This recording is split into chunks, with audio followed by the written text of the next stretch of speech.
Hey everyone, you're listening to the Active Turnkey Podcast, a podcast designed for hands-off, passive real estate rental investors.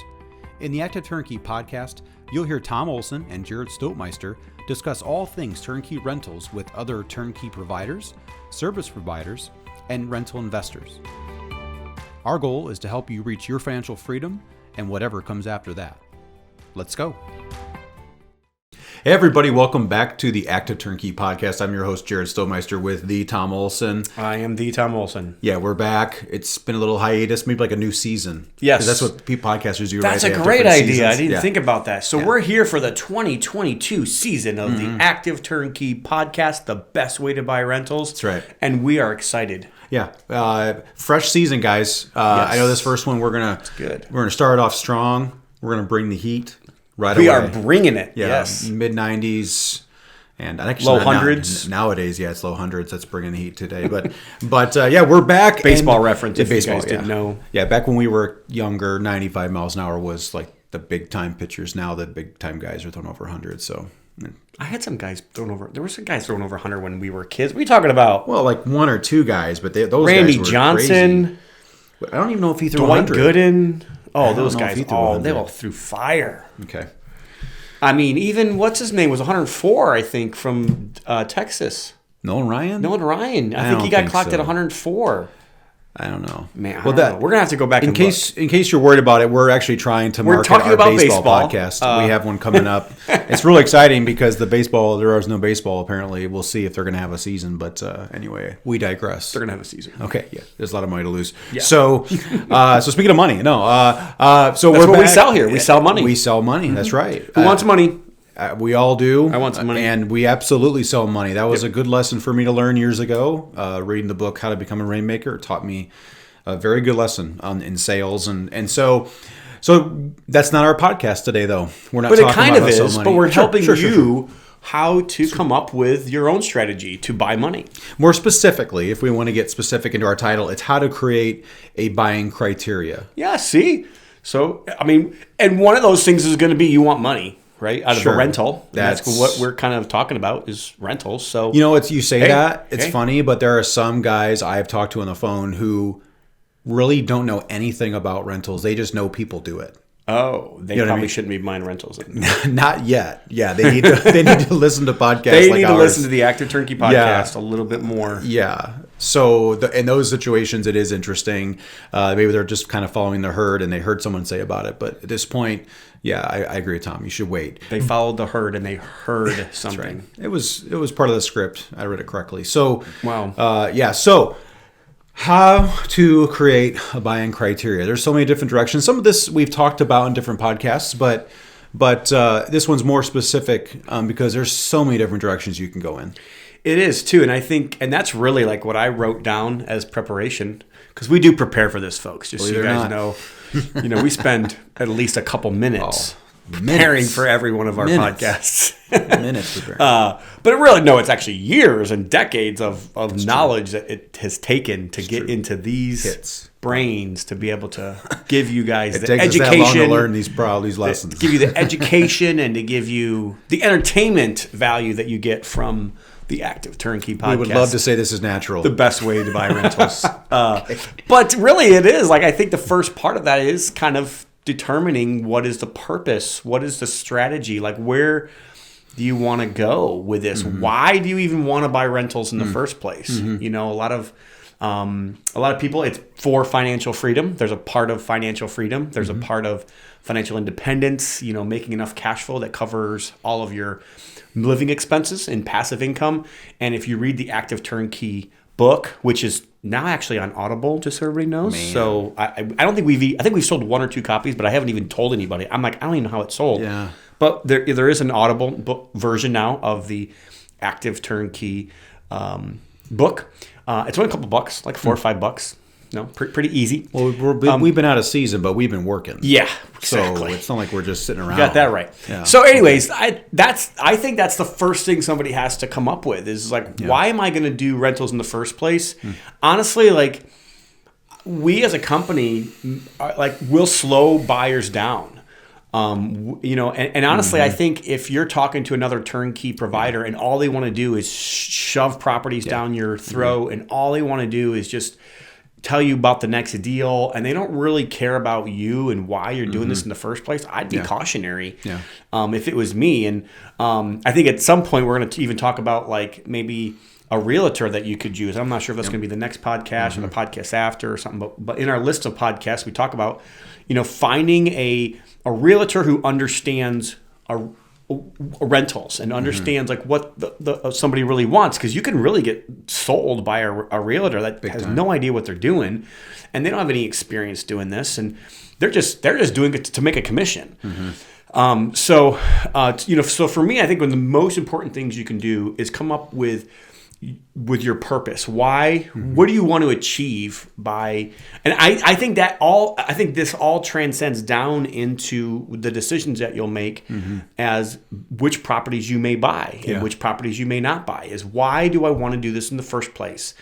There's a lot of different strategies that you can get into, like the whole BRRRR strategy, which is what Active Turnkey was originally created for, is people that wanted to do the BRRRR strategy with a turnkey provider. That's kind of how we started, and we did a lot of homes. We did about 500 homes that way, and now we're probably more in the regular turnkey, space than but some of that's market driven. But do you want to do BRRRR? Do you want to do turnkey, regular turnkey? Or there's kind of a third option, really, and that is buying rented properties that are already rented that probably will need so it's a little bit of a BRRRR strategy, potentially. There is a potential down the road to possibly put work into the property and then maybe get a higher appraisal, pull money out of it. But I think it's so important up front, before you even start writing down things like bed, bathroom, and like all the things that everybody thinks is the most important, is to understand, why am I buying this thing in the first place, and what is my strategy? So, and I think in the strategy, you have to look at two parts of strategy. First part of it is like, what is this going to provide for me? How am I going to get paid from this investment? Is it going to be cash flow? Is it going to be appreciation based? Because some people buy only based on appreciation. It's not my preference. It's not what I teach. It's not what I think you should do. But there's some people, they don't make any cash flow, and they make a lot of money in real estate by buying on appreciation only. Or is it both? And I prefer to be in the both stage. Absolutely. That's really what I like. And that's what we try to achieve. That's what we try to let our investors achieve. And that's what we push for and hope for, even in the markets that we're looking at, and even in the neighborhoods that we were looking at. I'm looking to try to create both. So to create some type of minimum income, minimum cash flow, and then also appreciation as well. And I think the next thing you have to understand when it comes to strategy is exit. Absolutely. So, the book, Begin with the End in Mind, or Start with Why, all those types of concepts have to kind of, and again, these are preeminent. These are more important. These need to be done first before you create all these other little criterias that we're going to talk about today, right? But I think for me, you really just got to determine, is this a 3-year rental? Is this a 5-year rental, a 10-year rental, and when I say 20, I really just mean like you're going to hold on to it for a long time. It could be even generational. You're like, I'm just going to buy this, whether it's cash or whether it's leveraged, it doesn't really matter, but I'm going to hold on to this, and it's going to be a long play. This is the 20, 30, 40, 50, 100-year thinking type of investor. So explain that to us, Tom. If you're seeing a property and you say this is a 3-year property, tell us what that means compared to your 5, 10, 20. How would you make that difference?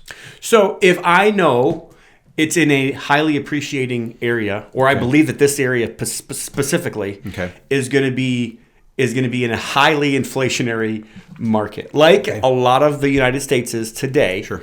And part of the reason why I've chosen as our second market Pensacola, Florida, because it hasn't had that massive pop that most of the rest of the state of Florida has already had, and now we're seeing it happen. It's kind of like the same thing that has happened to Gary over the last couple of years here. I have some of these investments right now where I believe in the next 3 to 5 years, these are going to double or maybe even triple in profit. And in value.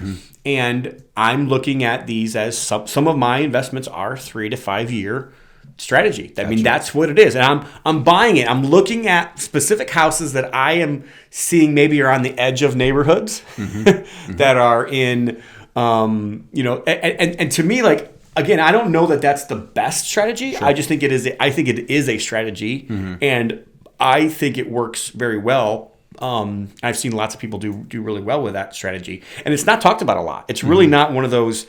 And if you think about it, like, it's considered passive investment. Sure. Yeah. You pay taxes on it based on passive investment. You can still 1031. You can do all the same things, and I'm actually seeing a lot more people do it on accident by not really planning on doing this. They're just doing it this way, and I just kind of made this determination, really, probably 2 years ago.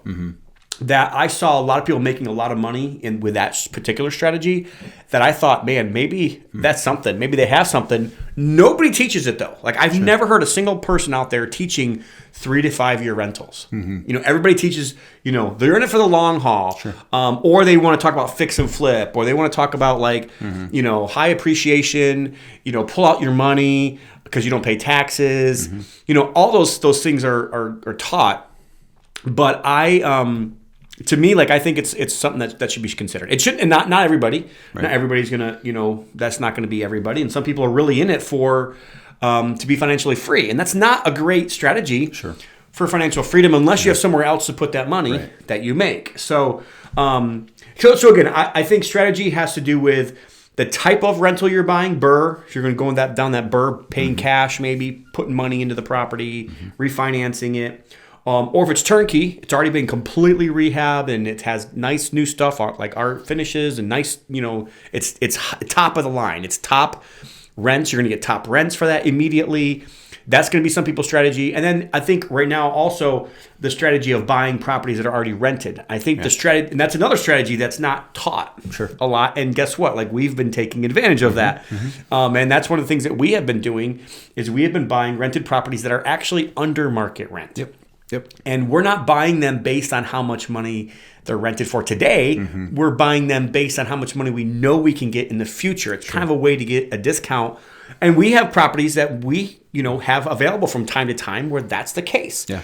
And it's going to be sold way under market. Right. It's not going to be, full market value. It's going to have some room there for people to be able to put money into and still be under the value of the property. But they may only get $600 a month for rent, and that might be an $1,100 a month rental, So you just have to know what you're in it for. Yeah, and that strategy for that, I mean, if I'm listening, I'm thinking, well, good night. Why didn't I think of that? I need to do that. You also know with that strategy that there's also risks that come with that. Because if you're buying a rented property, that means you didn't place it. You didn't place that tenant. Risks. And especially in today's world, it is a little bit more tenant based. A lot of that risk is. And so, like, be prepared that you may have to evict. And you even think about, we're just coming off of COVID. Right. So, like, there's been a lot of bad landlords that just didn't know how to navigate through COVID, and they didn't know how to, keep staying in communication. So, I bet you more than half of the properties that we've purchased in the last 2 years, maybe about half, have probably been rented. They've probably been in this. Yeah, that's pretty this. And again, nobody talks about it. Nobody teaches it. But I think and I'm not saying everybody out there in podcast land that's going to be a great strategy for you, because you probably have to spend a little bit more time. You probably have to have the time like we have and the systems that we have to be able to go find those and make those happen. But whatever it is, like, you just need to know upfront, is it BRRRR, turnkey, rented? Am I buying this for cash flow? Am I buying this for appreciation? Or am I buying it for both? And then I think the third part, or that last thing, is like, is this a 3-year play, a 5-year play, 10-year, or is this really long term? Is this really like wealth? Like, am I really trying to create wealth with this, and it's going to be a long term? And there's massive tax advantages, at least still in play today, when it comes to passing these things on to your kids. So, with that being in mind, is it important for you to know yourself? It probably is, yeah. When you're talking, because you're talking short term, long term, if you are not like me, I'm really not like a crazy risk taker. I'm not. Tom knows I'm not a trailblazer. I'm kind of, so I like the long-term option. I really do, but that's also my personality. Sure. So like for me, I could totally do the 3 to 5 option, but there's just a lot of, it's more work. Yeah, you're really active and you got to know you're going to be active and you need to be right. Well, think about it. In anything, it doesn't matter what it is. There's always more money if you're willing to do more work. So you have to make, and people, sure. I think at the end of the day, and this is kind of a little bit off topic for this podcast, but I think at the end of the day, people normally have one of two things. They normally either have more money or they have more time. Right. And whenever your teeter-totter kind of like teeters to more money, then like you don't really, then you want to stop. Like trying to do all these transactions, unless you have a team or unless you have people that can help you, do all that. But I mean, I just think at the end of the day, it's so important to know why you're in this in the first place. And those are things that should be at the top of your list. If you're out there right now with a pen and paper saying, I want to create my, buying criteria, I think it has to start there. It has to start with a conversation between maybe you and your spouse or whoever else is like investing, with you in a group, and kind of knowing what those goals are. Just like we do in business, create those goals, and then everything else kind of just should point towards those goals. Because if you're really in it for appreciation, this next thing I'm going to talk about maybe is like minimum cash flow may not be as important to you as it would be if you're in it for cash flow. It shouldn't. It goes back to expectation too. I mean, if you're expecting, because I usually when I'm on the phone call, I try to tell investors, I think really we would want it all. Oh, sure. We do want appreciation. We want the best house, best price, best tenant, lowest taxes. We want everything, and we usually can't get that. And that's why I say I want both, but I probably am not looking for the moon on either. I'm looking for. Right. I'm not going to get maybe as much appreciation as I would get somewhere else, and I may not get as much cash flow somewhere else, but I'm going to get above average in both. That's what I like. That's a really good clarification too for those you're thinking, I can have both. Well, it doesn't always. You don't get the moon on both. No. That's really good. So. You can't have your cake and eat it too. You can only have a small piece. You could have the moon. You could have the moon maybe once or twice, okay? But no more, okay? It does happen, but it doesn't happen all the time. Yes. Don't look for unicorns. No. Don't waste your time. Yeah, do not chase them. So you're talking strategy, you're talking upfront purpose, all that stuff, which again, and much of this podcast today is about many of those different things that we've discussed. But we start there, and then we filter into some numbers. And we've talked about in a previous podcast about how to vet a pro forma, but we still can touch on that again. So what are some key things that we should pay attention to, and what are some things that maybe a turnkey provider will include that are just fluff, or maybe additional information that you shouldn't concern you, or maybe could draw your focus away from what's really important? Well, I mean, if you ask me the next most important thing after purpose, I'm looking at like the market and really like the area. So there's I think that those are two different things. I think some people put them together. It's true. It's really different. Like I can like Northwest Indiana, and then I can also like Gary, or I can like Highland, or I can like Maryville or Crown Point or whatever. Like there's A to D class neighborhoods here in Northwest Indiana. I can like Pensacola, Florida, but I could like, Perdido Beach and be right on the beach.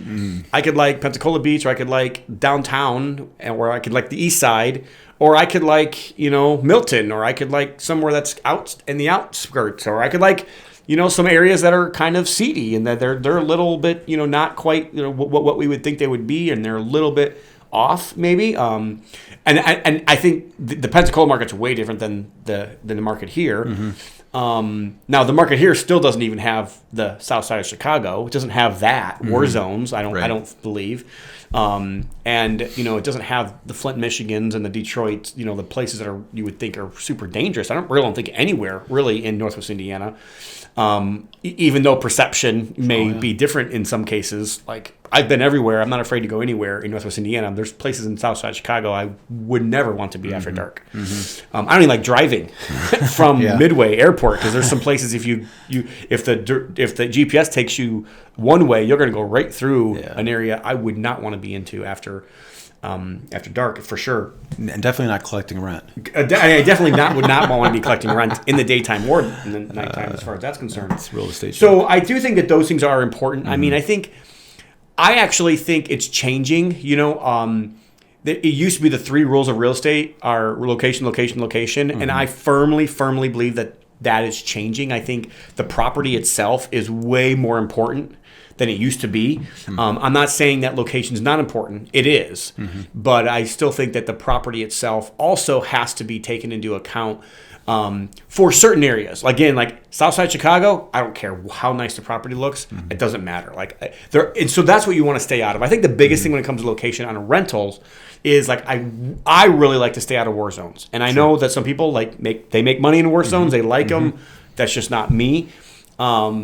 But I also am not super big on myself today in my life. Now, maybe in the future, I know some friends that make great money on A-class luxury apartments and luxury type of, but that's just not my cup of tea. I like to stick in that BC market for the most part. And again, like sometimes C-, maybe, D+, depending on if I think that these are in areas. If you notice, I really only buy in those areas if I believe it's going to change over the next, 3 to 5 years. Agreed.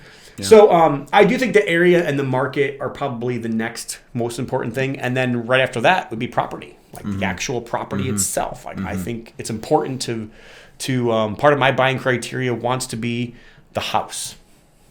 Well, we've learned over the years that when you're buying and selling, the house actually does matter quite a bit. And if you don't think it matters as much, because sometimes it can, I like to tell investors that on a grand scale, a deal is a deal.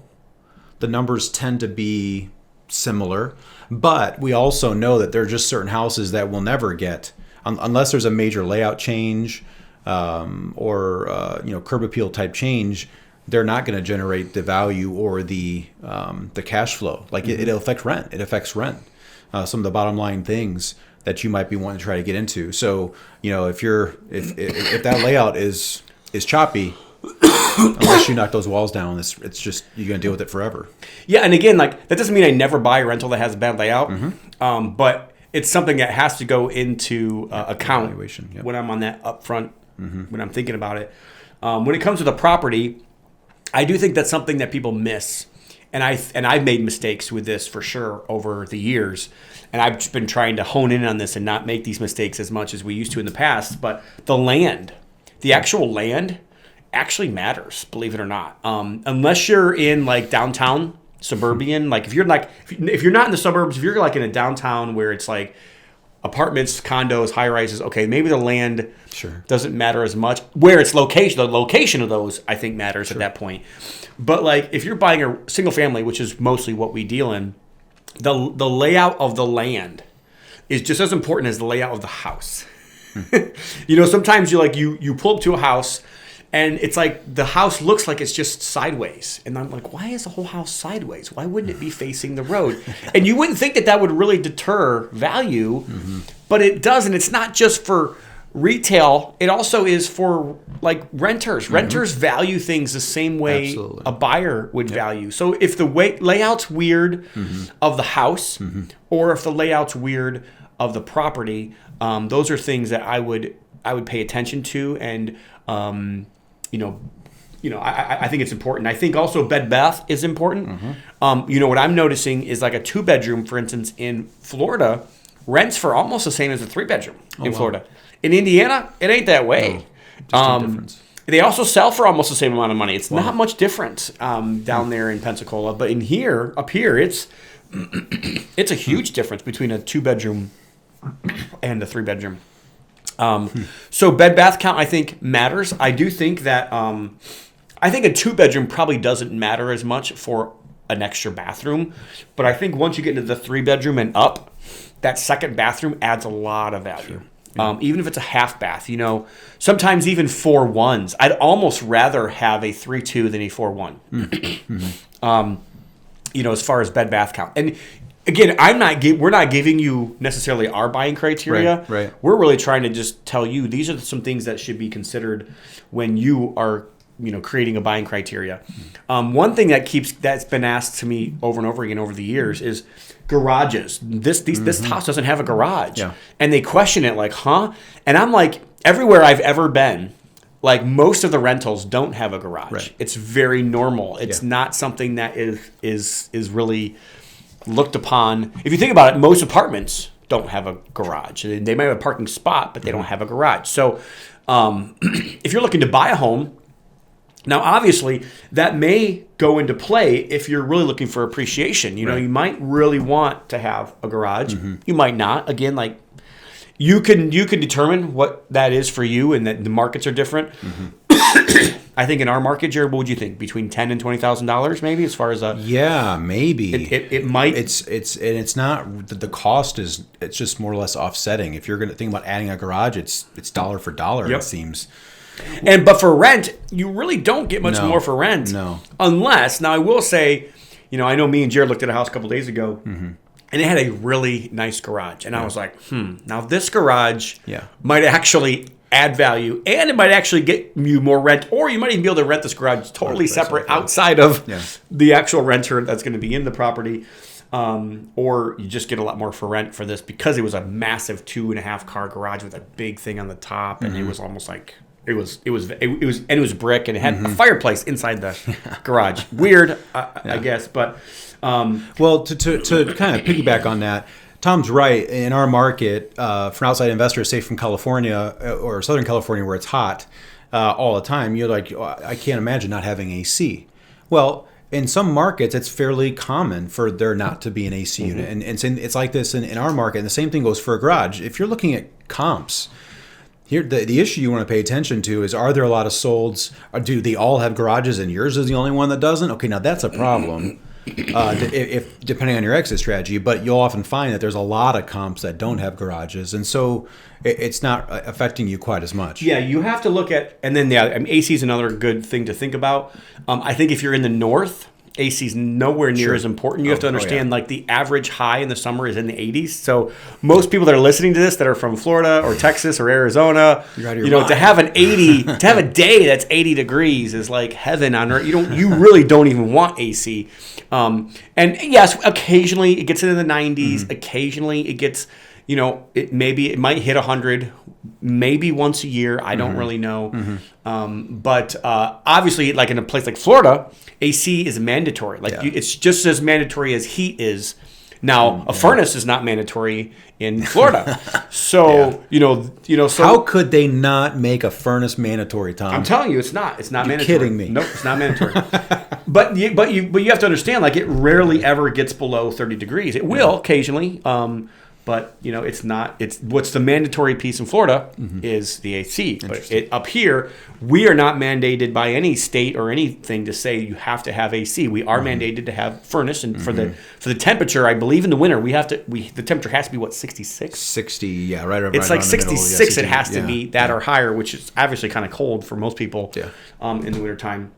But that's getting really nitty gritty. I think the other thing to look at, which could be positive or negative, is basements. Basements can add value if you're looking at appreciation. They can, because you can also go back and refinish those down the road, but they can also cause problems. They can leak. They can, and it's funny because sometimes you might buy a house and it's never had a problem with water in the basement, and then that next year they have problems in that. And it just, sometimes it's over time. It happens. Sometimes the water pressure on the sides of the walls will make things happen. So if you're from an area, and a lot of areas don't have basements, and I didn't even know that until about 10 years ago of my life. I just thought everybody had basements everywhere, and I started looking around like, man, there's no basements in Florida. There's no basements in sandy areas, but in the Midwest here, we do have basements. So that may not be your cup of tea. I know some guys that they will not buy basements at all, and they only want slab houses. Right. They only want to buy slab houses. But I actually also will tell you, in the long run, those houses are probably not going to appreciate as much as this is why all these things have to go. This is why that purpose at the beginning is very important when you're coming up with this. Well, I've heard the same thing from different people. They like the floor plan smaller, long term for a slab. The other thing, I've had people who said the opposite. They only like houses that basements because they can get to the plumbing. So they like having the ability to get underneath and be able to make some repairs.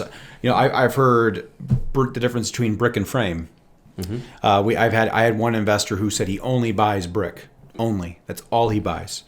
And I remember saying, I'm like, man, he's really limiting his opportunities. Now, again, if it goes back to your purpose, this is what we do, is our standard, this is my buying criteria, then you know it. But you're also, at that point, you've most likely counted the cost of deals you may miss. Septic and city water, city sewer. You got it. That's another thing on my list here. Like, some people don't want to buy those. Some people are very used to those. Yeah. They understand, hey, it comes with risk, but there's no water bill. Yeah. So, that's another thing. Septic and sewer, like, do you want to buy those? Do you not want to buy those? That's another thing you probably should have on your list. I think a yard is also, we could talk about land a little bit, but like the yard, do you want to buy houses that have yards? Or do you not want to buy houses that have yards? Should they be fenced in yards? Like, I mean, I think all these things kind of, maybe you don't really have that as your buying criteria, but it should be things that you're looking at when you're, trying to vet a deal. I also put on here, is it on a hill? So, and when I say on a hill, I don't necessarily mean is it on the top of the hill. But, again, back to the basement issue. If it's on a hill, if your house is in the middle of a hill, the chances of water getting that basement are very high. So, and that can be a good thing. I think being on a hill can kind of feel like it's a good thing, and it can also kind of feel like it's a bad thing. Sure. Like, not that water in your basement's a good thing. That's probably never a good thing. But is on a hill. I think square footage is something that some people really hone in on. They like a lot of people want to have a minimum of 1,000 square feet, 900 square feet. I've heard minimum 1,200 square feet. Again, like, this is not something that I hold fast. I do look at it when it comes to value, though. Sure. I think some people get messed up because they're thinking that their 600, 800 square foot house is going to appraise for the same amount of money a 1,200 square foot house is going to. It's not going to, just because it's the same bed bath count doesn't make it. I think another thing that we did talk a little bit about bed bath, but I mean, everybody has to have their own thoughts about bed bath. Some people like small houses.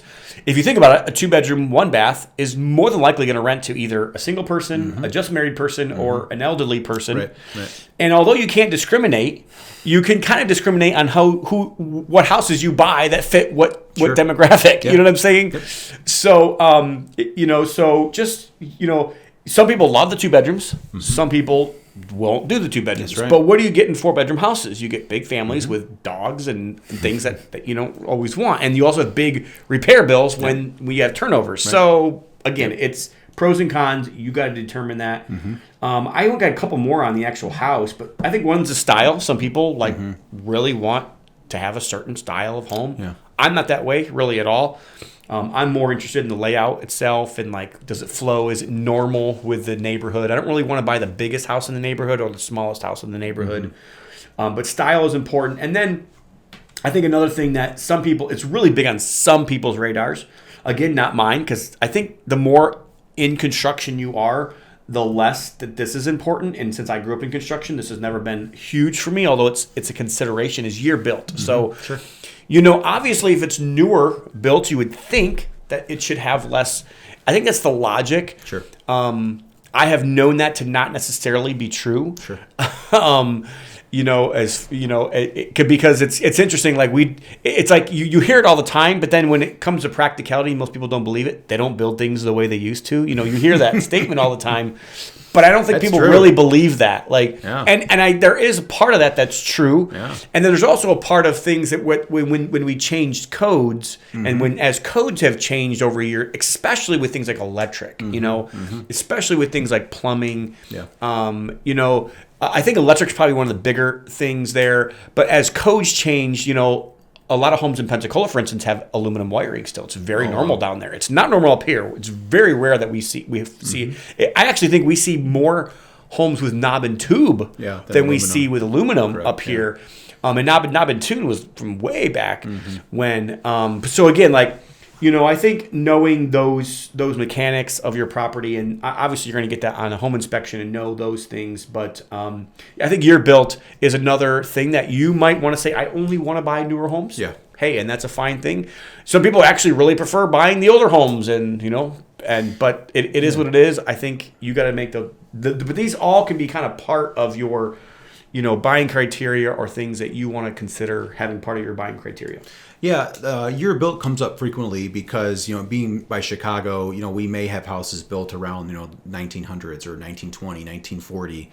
And usually I've had people ask me, well, Jared, what do you think about that? Now, usually my comment is, frankly, if the house is sound, if the house is structurally sound, everything else is a line item just like any other house. Mm-hmm. So if I can ensure that basement or that structure is sound, I'm okay. And then from there, I mean, that's just my opinion, but that's kind of where I go. And sometimes that may mean maybe I need a structural report. Usually we only do that if we feel there's an issue, but if that's what you need, that's something that, someone can help you with. One thing that comes to mind, two thoughts that come to mind, obsolescences. When we were studying together for this, we brought that up. These are things that are, like, layout is an obsolescence in a way. Sometimes you may run into houses where it's got 3 bedrooms, but technically you have to walk through one to get to the other, to get from 2 to 3. Even outside, you can have outside where right. Maybe it's a shared driveway. Yep. So some of those things could come into play as well. Yeah, and so those are things you need to be aware of. Sometimes you're okay with them, but all this is part of criteria. And some people say, no, I don't want any part of that. Yeah. And so it's just, all part of how you're evaluating. And this is one I commonly hear, Tom. I don't hear it as much as I used to, but, would I be willing to live in the home myself? Well, I think if you're buying rentals, I would say 95% of the people would probably say no. Most of their rentals they would not be willing to live in. And honestly, I can probably say that for the case for me. Like there's probably 5% of the houses that we own that I would say I'd probably live in that home. And not that I wouldn't, like, in a pinch, like if people know my story, I did move to Gary, Indiana in 2006. So, like, obviously if there's a pinch, but like in your current economic status, probably most people would not live in any of their rentals. Sure. But, I don't think that's the way people should be thinking when they're going to buy a rental property. Because, and I think it goes back to this one statistic, like 60, I think it's 64. The number kind of keeps, fluctuating. It's been as high as 68%, but I think it's been as low as 62. But I think 64% of people still own their home that they're living in. Mm-hmm. So who are you dealing with? Yeah. I mean, you're dealing with that other 36% of the population, which obviously would probably prefer to buy. Most of them. I'm sure there's probably some, very small, 1 to 3% maybe, that would prefer to rent for the rest of their life. But I think that there is a vast majority, probably 80 to 90% of people would prefer to own their own single-family home. And that's how it is in the United States. I mean, maybe that will change. And I do that. There's been a lot of studies and a lot of articles that have come out saying that this is all changing. Yeah. I'm not sure I believe it yet. And maybe it's because I'm a Midwest. I'm from the Midwest. That's true. But I haven't seen that to be true. And everybody that I talk to would probably prefer to have home ownership of some kind. Maybe it's a condo. I can see myself living in a condo. I'd be happy with a condo. But most people still own their own home. There's a majority, and it's not just 51%. I mean, we're talking 64 probably-ish percent of people still own their own home. So you have to understand, and if you're buying rentals, you're probably not in that lower 50 percentile. Sure. You're probably, and to be honest, let's just be honest, you're probably in the top 25% of people in the United States. There are people that are listening to this podcast. So the top 25% of people in the United States that are thinking about, hey, maybe I should buy a rental. So, you have to understand, you're comparing yourself and your living conditions with the top 25% with the bottom 25%. Yeah. Is that really what you want to do? Yeah, that's a good perspective. And another thing Tom has talked on frequently over the years is, social conscience. So the idea that you're having an impact in an area, And Right, yeah. I think in some cases, when I've had investors tell me that, one thing I tell them is the one thing to keep in mind is like these people do need a place to stay, and if it's a beautiful home that you've rehabbed and you love and it's gorgeous, they want to live there and they're happy with it at that stage in their life. Now maybe down the road they want to move out, and if they want to move on to another one, but you are helping in that way too. So there's certainly some merit there, and again, typically most people I talk to say, I ask them, if you bought this house, do you think you'd move in it? And they would usually say no. So it kind of circles around the topic there. So now where do you go next?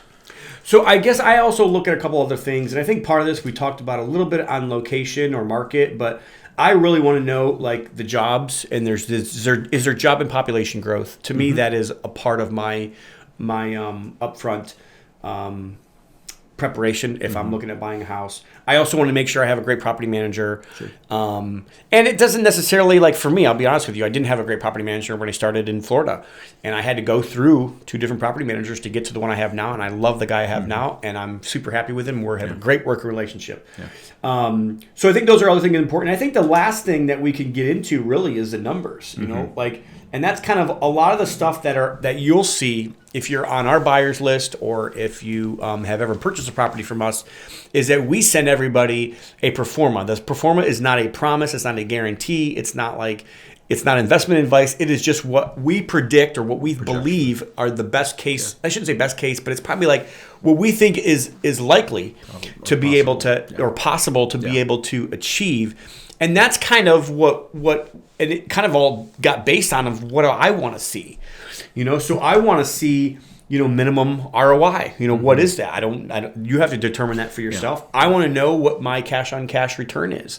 And for us, I think one of the biggest numbers that we've always had is I always want to make a certain amount of money per month. Like I feel like if I'm going to do all the effort to create this, and I think it really goes back to the cash flow of the property and what do I want. But I think that the cash flow is it's an important piece to help hold it all together, because in good economic times and bad economic times, you have to know that you're going to go through those things, and you want to insulate yourself as much as possible. And I think there's nothing that helps you insulate this better than having a great property manager that can get good tenants in your property.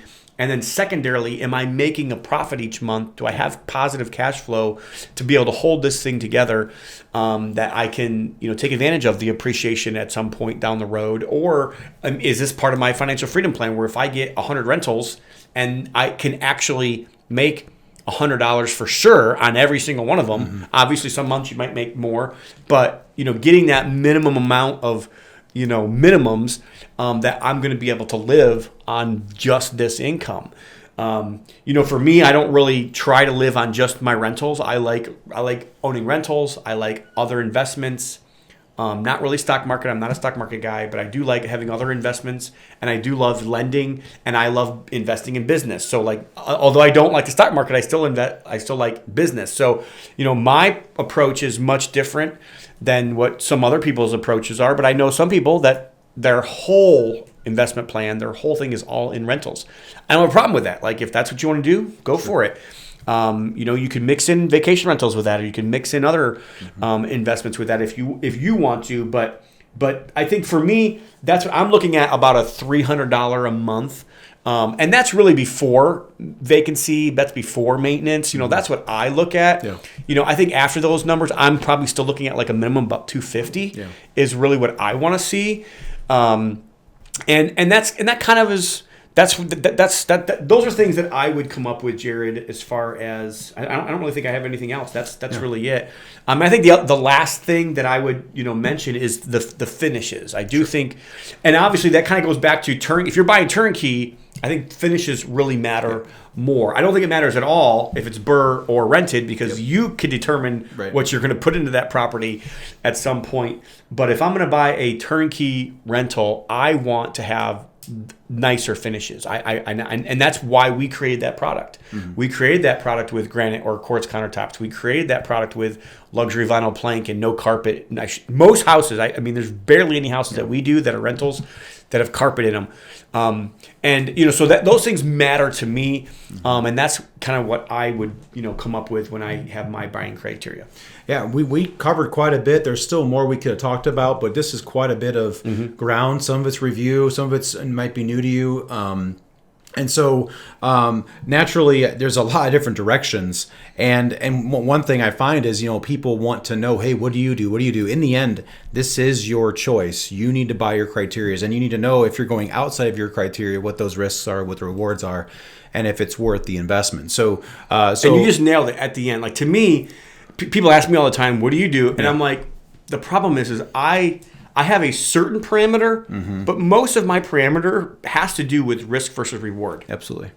And that's how I'm looking at everything. And, so will I buy a 4-1? I'll buy a 4-1. Yeah, it's not really my preferred, but if I got if I have a 4-1 next to a 3-2, for instance, this is me personally, and they're same square footage, everything else is the same, and I see a performance, they both say the same rent. Me personally, I'm buying the 3-2.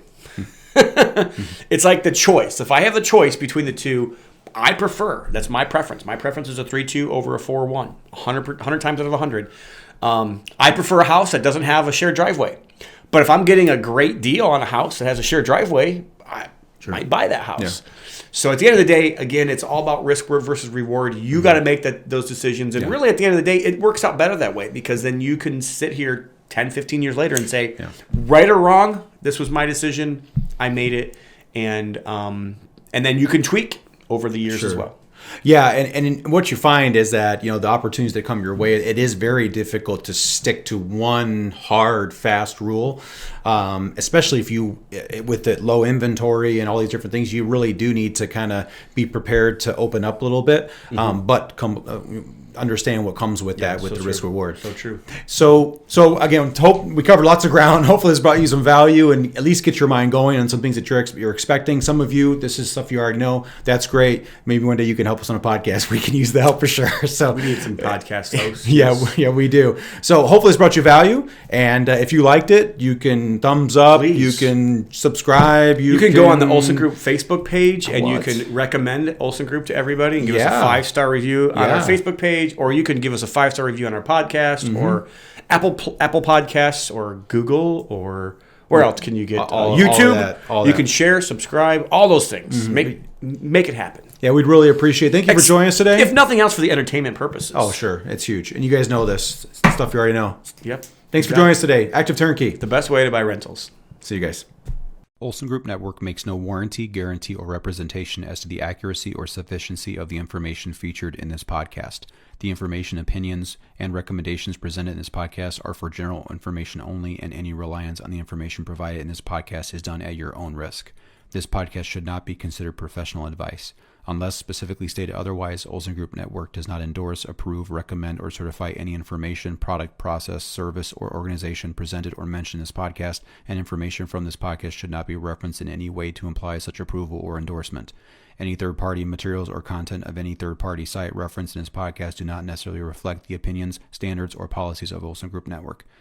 Olson Group Network assumes no responsibility or liability for the accuracy or completeness of the content contained in third-party materials or on third-party sites referenced in this podcast, or the compliance with the applicable laws of such materials and/or links referenced herein.